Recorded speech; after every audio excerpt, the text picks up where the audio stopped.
গোলরক্ষকদের জন্য নতুন এক যুগের সূচনা হলো। এখন ফুটবল ম্যাচে হয়তো হরহামেশাই পেনাল্টি বাতিল হতে দেখা যাবে, সমালোচনা সৃষ্টি হবে। কারণ পেনাল্টি শট নেওয়ার ক্ষেত্রে বেশ কয়েকটি নতুন নিয়ম যুক্ত করা হয়েছে।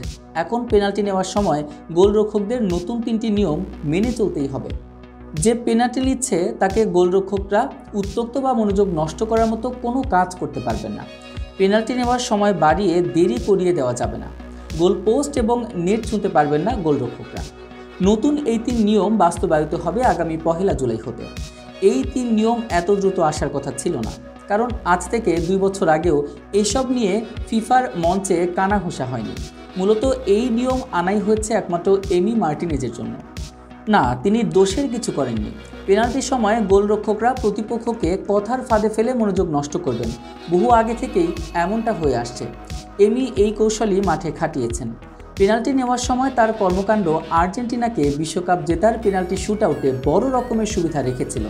কাতার বিশ্বকাপ এবং ব্রাজিল কোপা আমেরিকায় কলম্বিয়ার বিপক্ষে এমির মাইন্ড গেম প্রতিপক্ষের মনোযোগ এবং আত্মবিশ্বাস গুলি মেরে একদম ঝাঁঝরা করে দিয়েছিলেন।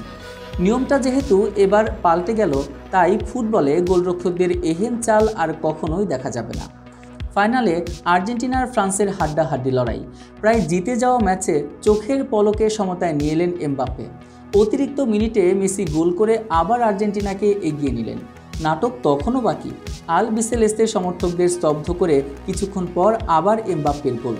3-3 গোলের সমতার ম্যাচ গড়ালো টাই ব্রেকারে। কোলো মুয়ানির নিশ্চিত গোল থেকে আর্জেন্টিনার স্বপ্ন বাঁচিয়ে রাখা এমি মার্টিনেজের তখন দৃশ্যপটে আগমন।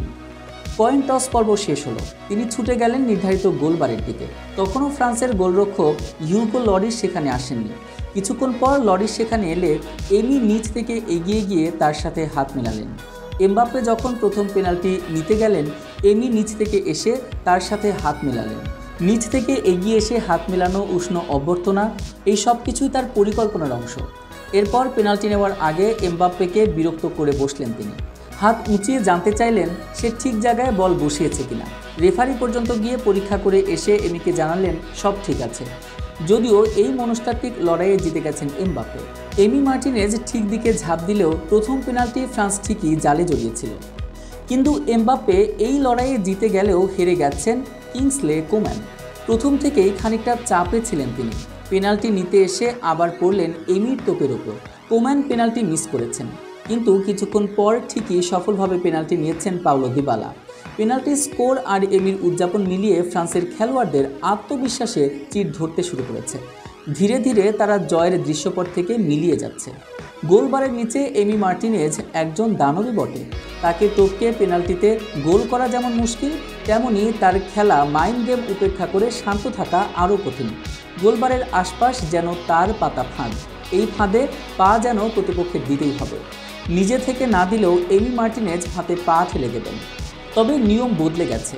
তিনি তার বিখ্যাত কৌশলের প্রয়োগ আর ফুটবল মাঠে দেখাতে পারবেন না।